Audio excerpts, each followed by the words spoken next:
What's up, guys? Welcome back to the channel and more SPQR coverage. We have another one of our faction reviews and updates here as we take a look at what all has changed in the new edition. So we're coming to Macedonia, finally, our personal favorite, because that is our main army for the game, our main faction. So right off the bat, the hero has gotten a 50-point discount.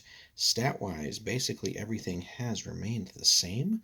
And then, as is pretty much always been the case so far, is all the equipment has by and large gone up, with a few things coming down in price. So large shield is now 8 denarii, up from 5.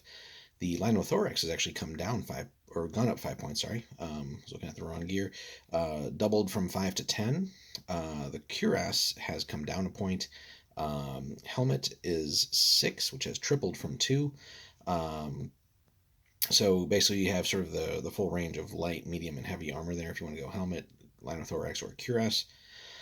And really, cuirass should be, unless you're running a whole unit of guys in the cuirass for like just a super tanky pike kind of unit, really cuirass makes the most sense if you're going to mount the guy on a horse, because then your movement's not slowed. But everybody playing should probably know that. That still stayed the same. Long spear has gone up to 8 points from 5. The sword has actually come down a point. The sling, which is still an option here if you want to go that, or make him sort of a ranged hero, has also gone up to 8 from 5. The option to buy javelins has also doubled here, up to 3 of them for 4 apiece. And then the horse has actually come down 20 points, so basically half as expensive as before, which again, if you're playing Macedonia, probably at some point want to have a mounted hero or 2. They're pretty damn good in this faction. So overall, kind of in line with what we've seen with the other heroes. Again, that 10-point base discount is definitely needed, because again, a lot of things have gone up. So you're probably still going to end up roughly in the same area, depending on what you kit them out with, as you were before, but it's just nice to have that cheaper base cost if you don't really want to go that deep into gear anymore. But again, now the mounted heroes is steel, especially at sort of lower point levels, starting out in campaigns and stuff like that. You definitely can get away overall with just spending less on a decent hero for a cavalry unit. Then we get to the Royal Guard, which is a really great unit, which just needed like a little bit more in the first edition, and I think they've kind of gotten it now.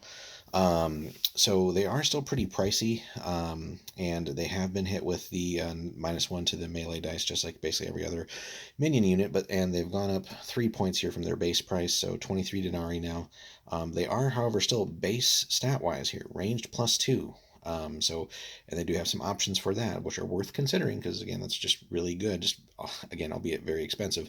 Melee standard of +3.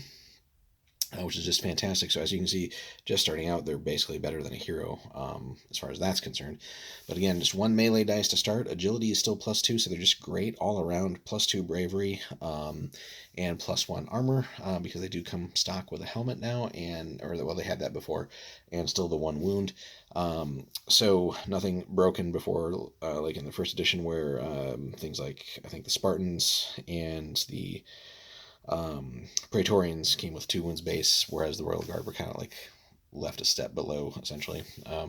But that's all kind of evened out now and fixed. Base equipment also, again, helmet, large shield, long spear, and sword. So pretty damn well kitted out. And, for 23 points, yeah, it's gone up, and we've lost that melee dice, but still, that's 4 pieces of gear there. Which is really, combined with the other remaining stats, is still a hell of a deal. Consequently, Linothoraxes for the options here have come down in price, only 2 denarii a piece, whereas they were 5 before. So basically, if you bought nothing else but a Linothorax, you'd end up the same as you were before in the first edition. So that all washes out.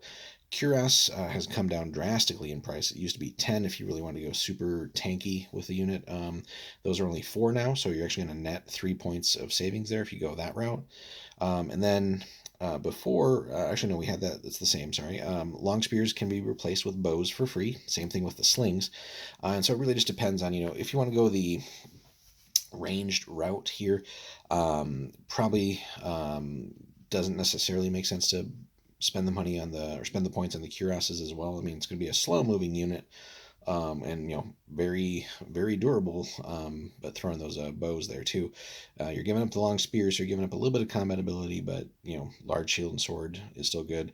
But worth considering, and considering it's free, you might think of a unit there which is just going to have the helmet, but still has the ability to get around and put some damage out with their range stat, especially at close range, and then eventually get into combat and do some work where they're just superior stats really should take care of most regular types of units, but probably will struggle a little bit with the more elite units then, because they've given up the long spear and really are just kind of going light on the armor. Now, as you increase their armor, of course, that gets better, and there's just so many interesting combinations here.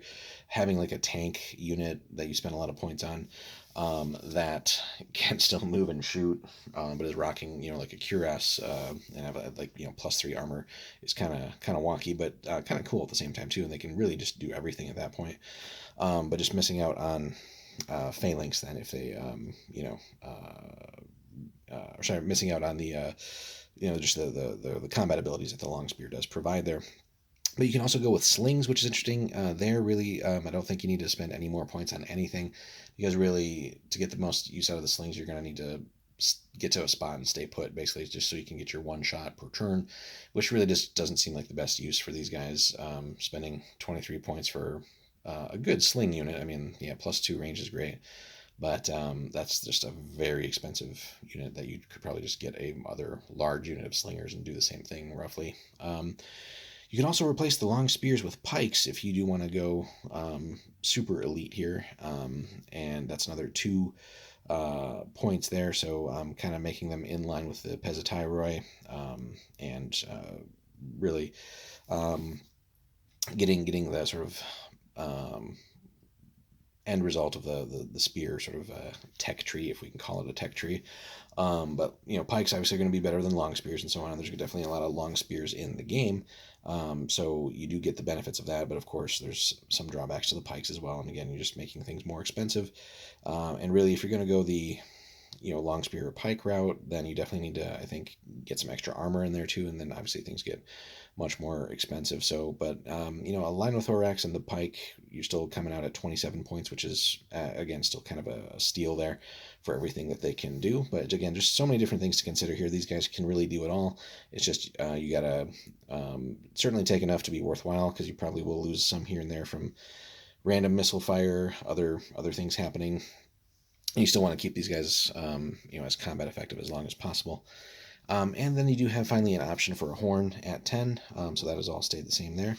Now, what they've gained, or what they've kept still, is Infiltrators. So again, if you didn't buy any Linothorax or Cuirass, then before the game begins, you can basically get 2 free move actions with them to sort of infiltrate up into the enemy battle lines. And that can be really interesting too, with potentially keeping them combat focused, but on the other hand, getting a missile armed unit like bows, or potentially even the slings, up further, just to maybe even start the game close to short range or something like that, or maybe just get very close to moving into short range.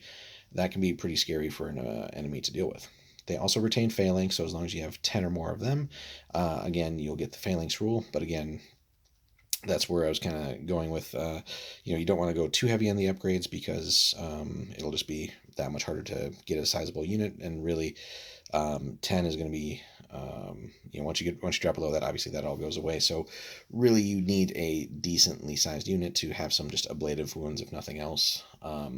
But these guys get even scarier, of course, with the large unit bonuses and all that. And putting them in phalanx just really is a scary proposition there too for enemies, if you can keep them in front of you then. But what they've gained, and what they really, I think, kind of needed from before, and we saw that with the Praetorians, is they've gained Fearsome Reputation, which is just fantastic. So basically, during the first melee action that initiates a close combat, any enemy model in base contact with this unit receives a -1 to their melee check. However, while locked in combat, this modifier is not applied to any subsequent melee actions.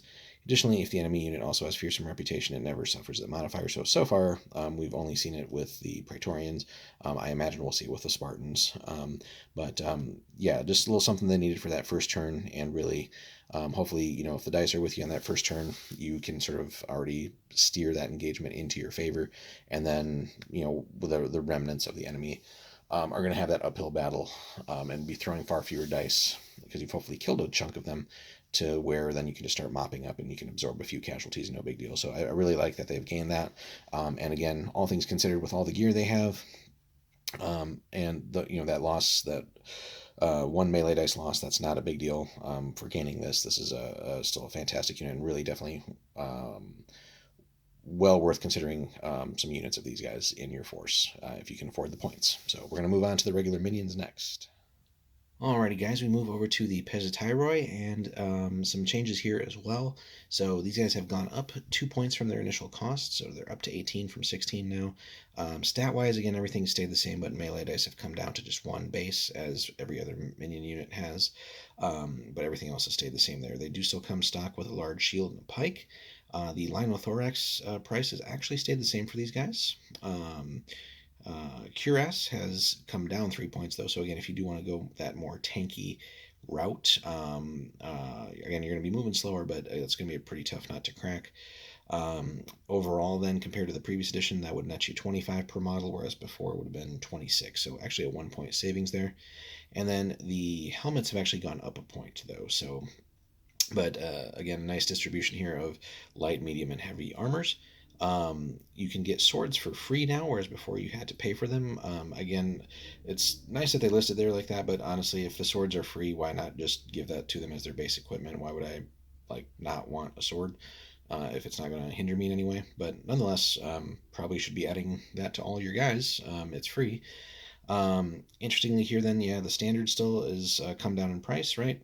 Down from 25 to 5, and then the horn is still 10, so all that good stuff there. And then, again, they still have Phalanx. So just, again, overall great unit. Is slightly more expensive, probably with a more common build, which will be to, at least for our list that we always run, most of our guys would have the Linothorax. And of course the swords are really, we're just looking at 22 points now versus 21, so not a big deal. But again, your mainstay infantry unit, and just overall fantastic. But on the other hand, they're getting a little bit closer in points value to the Royal Guard, and it definitely makes them that much more tempting just for their superior stats. But nonetheless, the Pezza Tyroi, I think, still have their place just for that overall cheaper option there. And again, the Linothorax isn't necessarily the mandatory upgrade there. A helmet will do as well for some cases if you want just that larger unit on the cheap. But that being said, again, just most common one that we usually would run is the Linothorax. But with the Cuirass overall being a little bit cheaper now, that is another sort of attractive option there. So, but yeah, it's definitely going to be a tough choice between this and the Royal Guard now. And really, I guess with no restrictions on the Royal Guard, depending on if this is more like a one-off game or something for a campaign, it definitely may be worth building a Royal Guard unit early on if you can afford the points and kind of keep them safe, or just whenever points allow. Again, they're pretty good stats, but if nothing else, just as a stock unit compared to everyone else's sort of baseline infantry minion unit, still a fantastic unit. And again, pikes will do wonders if used correctly, especially with Phalanx. It's going to be a very tough proposition for enemies to deal with. And at 10 or more models, obviously you're going to have the large unit bonus and stuff too, so just really something to factor in. But overall, still liking the Pezza Tyroi. The other sort of super awesome, deadly component to the Macedonian list, if used correctly, of course, are the Tyroi, our sort of cavalry unit here, and they definitely do some good work. So they have only gone up 1 point, which is nice to see. Not a drastic increase. Again, melee dice have come down. Otherwise, stats are the same. Although, let's see, 2 wounds and everything. Yep, so that's all good. We still get a horse, Linothorax, long spear, and sword. So again, very well kitted out. The one thing that these guys are missing compared to, again, pretty much a lot of the other cavalry forces out there, or cavalry units, is there's just no shields for these guys, and they didn't have that historically. But that's not a big deal. What you might notice too, though, is, again, just to point out, the horses no longer provide any kind of static armor bonus, so these guys are correct at armor +2 here. That being said, for 3 points now, as opposed to 10 before, we can add cuirasses to these guys. And so for 30 points, you're getting an extra bonus to your armor, rocking that +3, really taking them into heavy cavalry territory. And it's still not going to slow you down, which is great. Only barding does that, which is an option for these guys. And that's also come down from 10 points to 3. So if you really want to go super heavy cavalry, albeit just, with that penalty to movement, that is still an option. But again, just overall significantly cheaper. So great upgrade really to the Tyroi here. So that 1 point base cost increase is essentially negligible here. Our armor upgrades are just significantly cheaper. So there's just a no-brainer here to think about upgrading into those. Interestingly, as before, you could buy up to 2 javelins per model here. That has stayed the same at 2 apiece. I'm not sure if anybody, I've never really gone that route. I've just kind of focused on getting charges with these guys because that's kind of, I think, their bread and butter. But let us know in the comments, guys, if you have had success or luck with buying javelins for them, or if you found it useful. But just their ranged ability is not that great, so I don't see like the point in necessarily gambling with that. I'd rather get charges off. They do still have the option for the standard and horn, and again, everything's in line with the changes there, so the standards are only 5 now. And Flight of Cranes has changed a little bit, if I'm not mistaken. So let's see here. Let's see. If they charge and inflict more casualties than they suffer in that action, they may perform an immediate and free move action without fleeing from combat. Before it was move or melee, so that has definitely changed. You don't get a free swing anymore, which, to be honest, was a bit broken. At least it seemed like it whenever we were getting charges off with these guys, and kind of with a tooled up hero or two, just absolutely devastating. So probably a little bit more in line with what it should be. So I'm not too upset with them losing the melee component to that. So then, yeah, just simply move them out of contact with any remaining enemy. So yeah, that's fine. That's fair. But yeah, again, probably would just be too good to be able to get more free swings and stuff now. So not a big deal, but definitely is a change. So just a minor adjustment to what they do. So we'll be back now. We'll cover the skirmishers basically. So we move into our sort of true skirmisher type guys here, our more infantry minions here. So the humble peltast has gone up from 7 to 10 denarii. They still rock the +2 range, which is great, and stat-wise everything else has stayed the same. They had only 1 melee dice before, so nothing to change there. Still come with a javelin and small shield. We can add more javelins, same price as before. We could get a helmet for them, although that has gone up 1. Swords have actually come down 1, so it's kind of a wash if you bought both of them. But that basically gets them an armor and close combat package, which, in a pinch, they can still do a little bit of work for you. But again, the price is really going up there. That'd be 15 points base. If you, 15 points per guy if you went the sword and... I'm sorry, we're doing bad math here. 12 points base. No, 15. Sorry. Looking at the old stats and the new stats at the same time, getting confused here. Sorry, 10 plus 3 plus 2 is 15. Yep. So that gets rather pricey for a guy that's still just rocking +1 melee. Honestly, I think their bread and butter is just playing the javelin game and then finding a spot to hide, hopefully.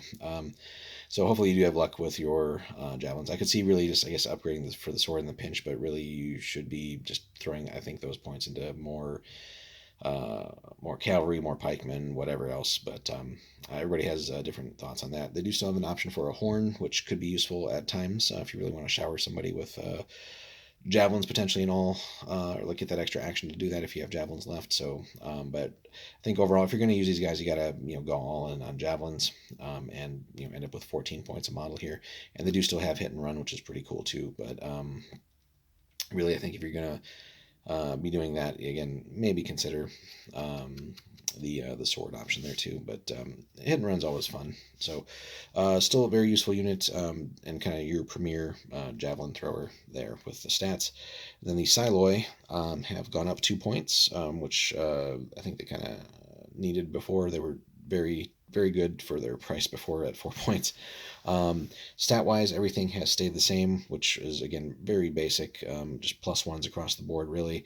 And they do come with dagger and stones, which is probably not what you want to keep. So for us, at least in our units or our lists that we were usually running, so we would certainly replace the stones with bows for 2 denarii. That price has stayed the same. It's just now they're going to be 8 points as opposed to 6 when you upgrade, but still well worth it. Anything under 10, I think, is fine for that kind of unit. We could also go the javelin route, but really, I would leave that to the Peltas just because of their superior +2 on the range. But this does also give you an option to have a dedicated slinger unit. Again, not going to be impressive at all with their stats. So in that sense, it might not be all that worthwhile to invest that heavily into that. But where they can kind of excel a little bit more, I think, than the Peltas because of just their cheaper base cost, is if you do want to get some combat work in with these guys. And so you have the option for swords, animal skins, and bucklers. So just depending on what all you want to get there, I would certainly replace the dagger with a sword. Daggers are kind of just hot garbage. So you do have the option there to just accumulate a decently sized unit that can, in a pinch, really go out there and get a little bit of work done in combat. And I'd honestly probably go like sword, buckler. The animal skin's a bit pricey, I think, but like I said, pressed and in a pinch, a mob of these guys is still potentially a little bit scary, and they do still have hit and run too, so they do have that in their repertoire. But again, Macedonians have a great selection of units here, and these guys can, between this and the Peltas, you have so many neat little ranged options at short and long ranges that again, in a pinch, can surprise the enemy with hit and run and other stuff like that. So we got a little bit more to cover, and then we'll get into the heroes of legend for these guys. Alrighty, guys, then we get to the end of the infantry minions here, and we get the fantastic Foray unit. These guys really can do it all, and they have seen a points increase, but again, there's just so many things that these guys can do that in some ways now, especially with the increase of the Pezza Tyroi, you may even end up foregoing using them and just running lots of Foray just because you have so many different build options here. So again, they were 11 points. They've gone up to 17. They have lost the melee. Or actually, no, they retained the melee dice. That's interesting. Yeah, so I thought I could have sworn they had 2 to start with in the old edition. That has actually stayed the same. So all the stats are the same here. So what should stand out to people, though, is that they have a +2 ranged as well. So you have basically 3 different units of the Macedonian list right now that have +2 ranged. You got the Royal Guard, the Peltas, and these guys. But these guys are a little bit better, are going to be a little bit better overall at getting some combat work in for you. It's a little disappointing, though, that they they retained the +1 melee that they had before. Nothing changed there. It would have been great to see these guys at +2 or have a way to get to +2. But at that point, I think they'd be just too good with everything that they can do. So for 17 points now, though, you're still getting a helmet, a javelin, a long spear, a small shield. Okay, so they had all that before. And you still have the option to buy extra javelins, so well worth considering. Still 2 points apiece, but that +2 range just makes it very scary to be close to these guys while they have javelins left. If you have a decent quantity of these guys mid to late game or whenever they get close to having contact, you got to respect. If you're in that 10-inch range, 10-inch bubble with these guys, and they can launch a volley of javelins at you, you're probably going to expect to lose some dudes. Before they had to pay 3 points to upgrade to the swords, which would have taken them to 14 points. Now it's just a free option. So again, why not take it? Just kind of a pet peeve here. Just listed as part of their base equipment. Why would you just not want it? It doesn't hinder you. You're not replacing anything. So anyway, now though, really for 17 points again, helmet, javelin, long spear, small shield, and sword. Like, good lord, that's a lot of equipment. So for the points you just have so much stuff here. They still have the option for the standard. Again, that's come down to 5 from 25 and a horn at 10. But then you have an interesting option here. These guys can basically transform into a whole different unit. So if you leave them as they are, as far as like not buying the last option there with chainmail shirts, then they have hit and run. So they're kind of like a pseudo skirmisher but decent infantry unit as far as like close combat is concerned too. So they'll run up, they can have the ability to just pepper you with a couple of volleys of javelins and wreck one of your units if the dice are right.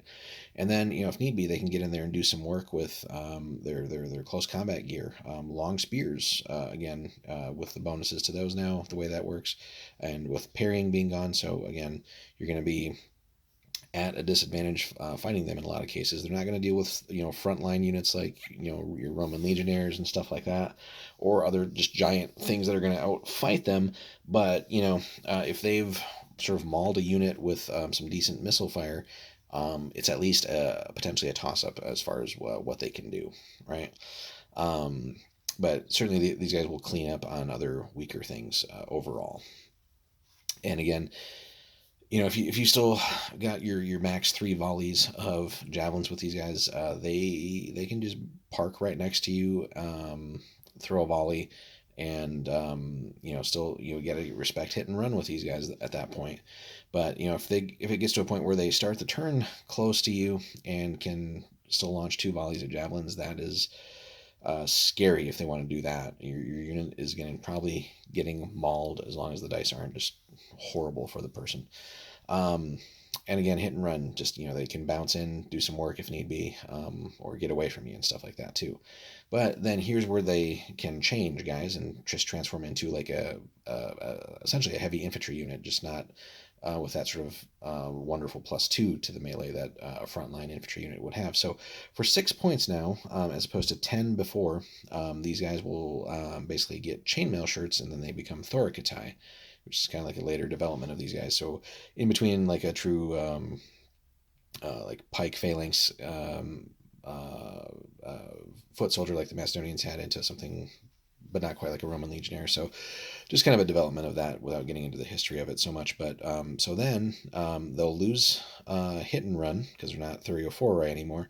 But then as Thorikatai, they can have phalanx on top of everything else. So and that doesn't negate their ranged abilities. It doesn't take away your ability to carry multiple javelins and all that. So and you're gonna be rocking +3 armor. You're gonna be a little bit slower, of course, but oh no, you have a rock solid infantry unit that isn't gonna necessarily be a buzzsaw like some of the like premier units, like a legionary unit or anything like that. But you're still going to grind your teeth on dealing with +3 armor, and they can still hold out in time for hopefully another unit to come by and help them out. Like let's say you make the mistake of charging into a big Thorikatai unit, and they kind of tar pit you, then it's pretty easy for a Tyroi unit to come in and just smash you, and between the two probably just and that unit's hopes and dreams there. So yeah, just overall, there's so many great options here. If we take the chainmail route, we're at 23 points. Before that would have been 21. So yeah, you're still paying a little bit more overall. But again, just with the whole parry mechanic being gone and just some of the changes to the way the weapons work and all that stuff, again, just overall fantastic here. And again, we got to keep in mind and respect that we're also not paying for swords anymore. So if we went the route before with swords and chainmail for Thorikatai, we would have been at 24 points, and now we're at because swords are free, so then we're at 23. So we actually net a point of savings there. So if you want to fully kit out your Thorikatai like that, you're gonna actually come out ahead. And even then, if we add the javelins, we're still a little bit cheaper. So fantastic stuff here. So another great piece in the Macedonian list here. And then we're going to wrap it up here on the minion side with the elephants, and then we'll get into the heroes. Alrighty, guys, we're getting closer to the end of the Macedonian list here, and we get to the mighty war elephant finally. And this was one that is just a great unit overall, fun unit to have, but just I think really overpriced in the first edition because before it was 250 points. Add another 25 for the turret, which you kind of needed to take really. So 275, and it could definitely, in the right circumstances do a lot of work, but it was also easy to, in some ways, to deal with, and eventually just strip of wounds and stuff like that. And you know, that's all without it necessarily getting in your own way and potentially running amok in your own forces. So that's still there, but now we at least have a pretty solid discount. So again, it's just gotten 100 points cheaper, and the turret is 5 points cheaper as well. So 170 versus 275 before. I'll take that and definitely consider using it now. Or more strongly consider using it than certainly before. So stat wise, basically it is rocking everything the same here. So +1 range, melee is +2, 6 melee dice. Agility -1 still. Again, the elephant's not dodging anything, guys. So, or like, be careful with it over rough terrain. Bravery still +1. I feel like bravery probably could have gone up here. I mean, you're riding this essentially ancient tank. I feel like the guys on top probably would have been a little bit more, or less concerned with stuff going on, but who's to say? Armor still +2, and that's fine. You could make an argument just based on the picture that this should probably be in like armor +3, but the 16 wounds I think are there to really represent part of that as well. So equipment is still tusks and a foul attitude. So basically gives you lethal 3 with Smasher. So -3 to enemy armor saves, and Smasher is basically there's no parrying anymore, but basically Smasher is just they don't get shields against your attacks if they have shields. So great, just you're gonna cause damage basically as long as the dice are with you. Again, the turret is only 20 points and certainly well worth considering just for all the little benefits that it gives you.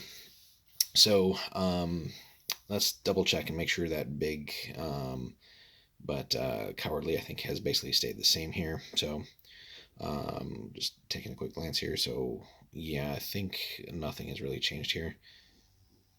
So if that is moved into close combat, it will not take the bravery check. Defeated, yeah. So that has basically stayed the same.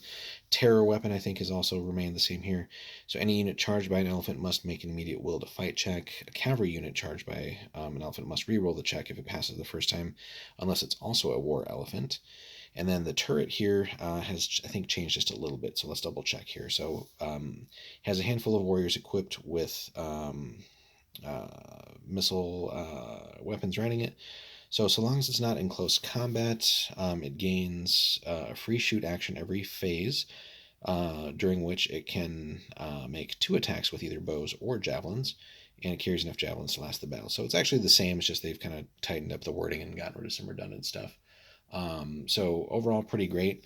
And the Macedonian mercenary list is still pretty solid as before. So we have access to Athens, Persia, and Thebes in our list there. And if we want, we get access to, again, Cretan archers if you want top of the line archers.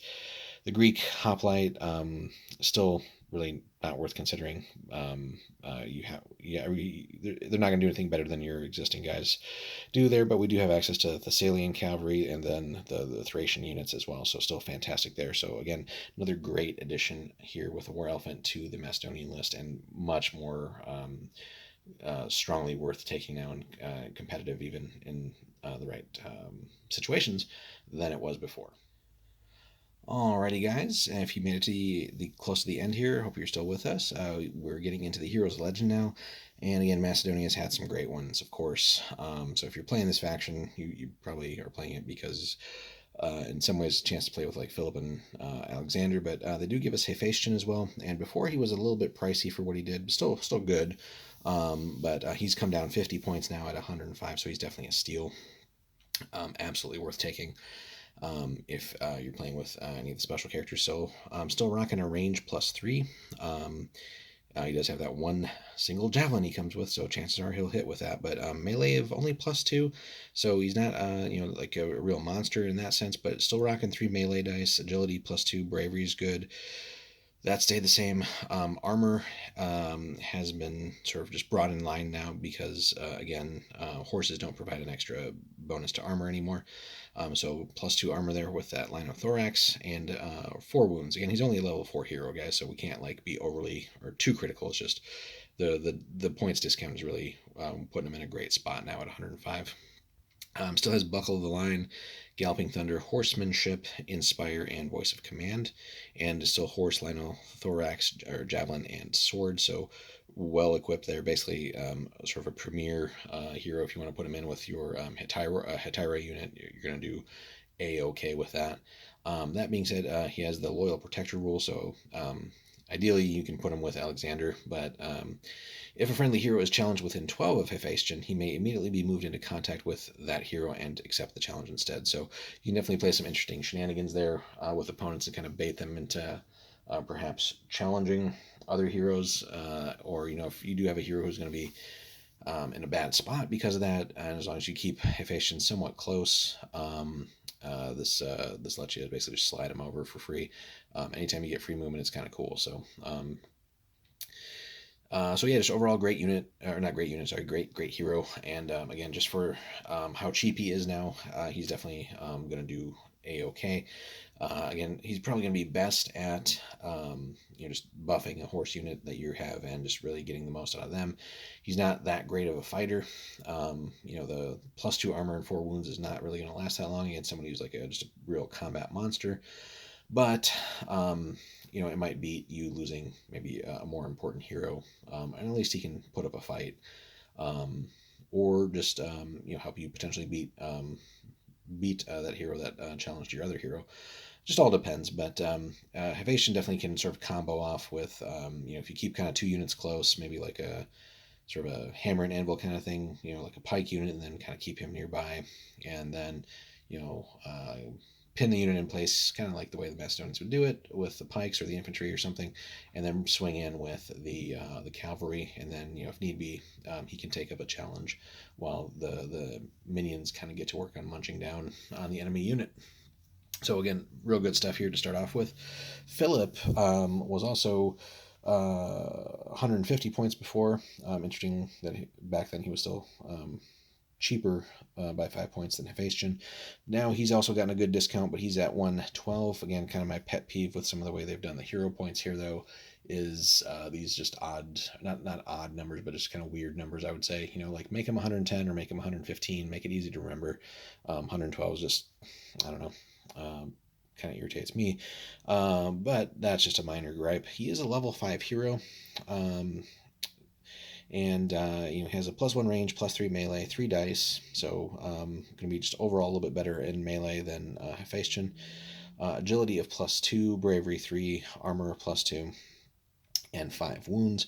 So he still has about face, inspire, heroic push, heroic rush, mighty blow, and push back. So basically, Phillip, if you really want like sort of a top tier elite kind of get the most out of your infantry units, he's definitely going to be a great leader for them.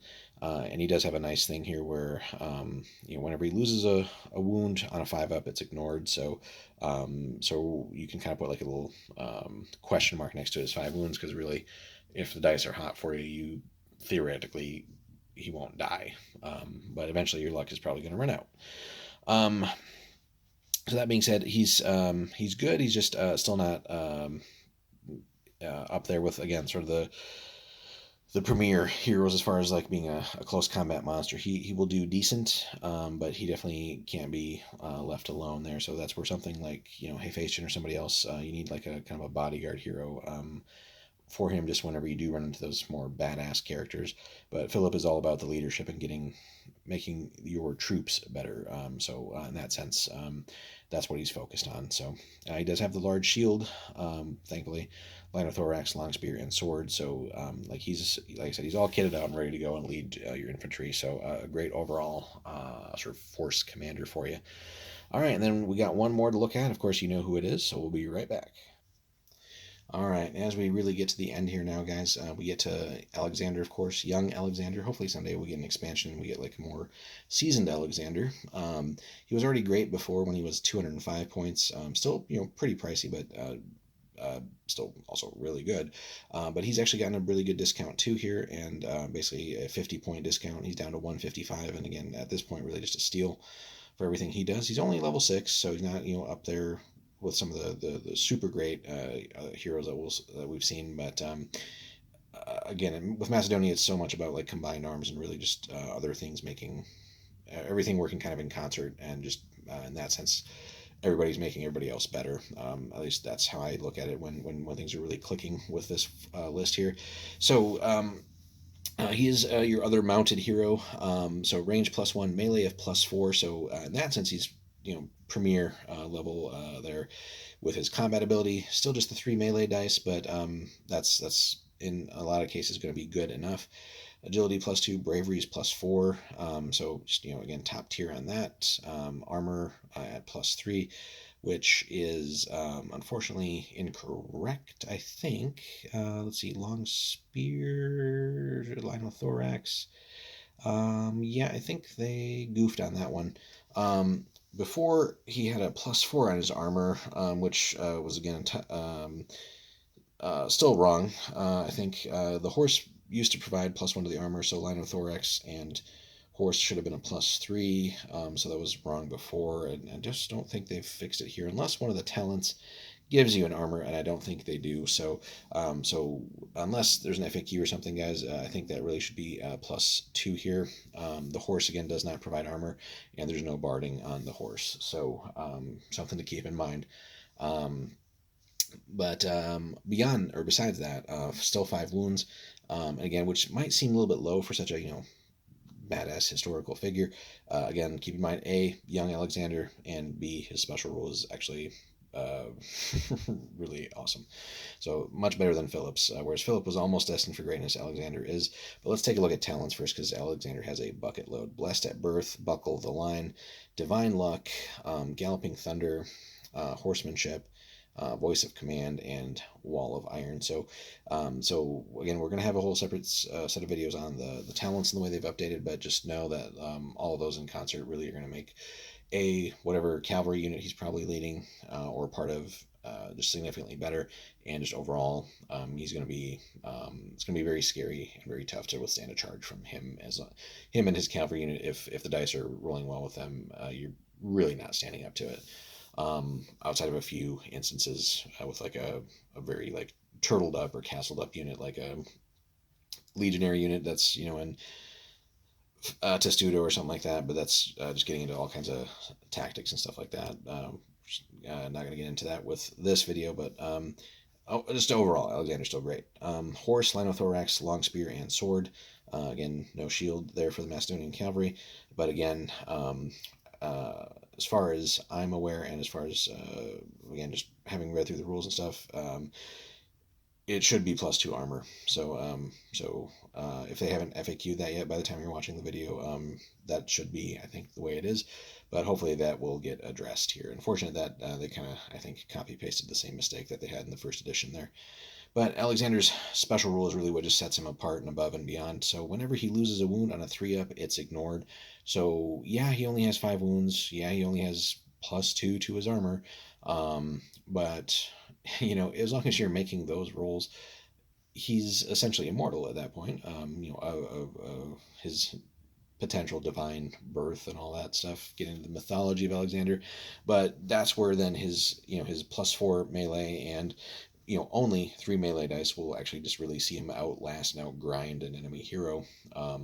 So as far as I'm aware, there's no hero or talent or anything that will take away someone's special rule. So yeah, you might be able to just blank his armor and put wounds on him consistently every turn, but as long as he's making those rolls, it doesn't really matter. And at some point, you're gonna start taking some wounds of your own as well.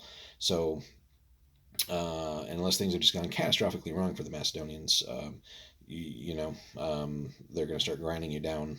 So overall, Alexander's just absolutely fantastic. And again, just at some point, hopefully we'll see a supplement or expansion to the game where we get a little bit older Alexander and see what changes with him there. But overall, loving the changes to the Macedonians. Again, as our main faction that we personally play, just all around fantastic. A lot of stuff to consider and dive through and sort of do some number crunching and figure out kind of how we want to build our lists and stuff like that now, and maybe even consider some future campaigns and how to work on our heroes.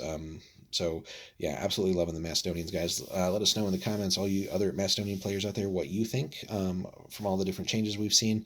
And if you've played against the Macedonians, what what changes are you dreading having to deal with, and what have you kind of done to, or what successes have you had against the Macedonians, or where do you struggle, and just where do you see that kind of being a thing with your future games here once everything is out. So again, let us know in the comments, guys. Appreciate you guys checking out the video and sticking with it. Leave us a comment if you could, like and subscribe if you haven't already, and if you do want to support the channel more, check out that link in the description, guys. If you head over to Warlord there, whatever you pick up comes back and supports the channel a little bit, so we appreciate everybody who's been doing that. Hope you enjoyed. Thanks so much, guys, and we'll see you in the next one.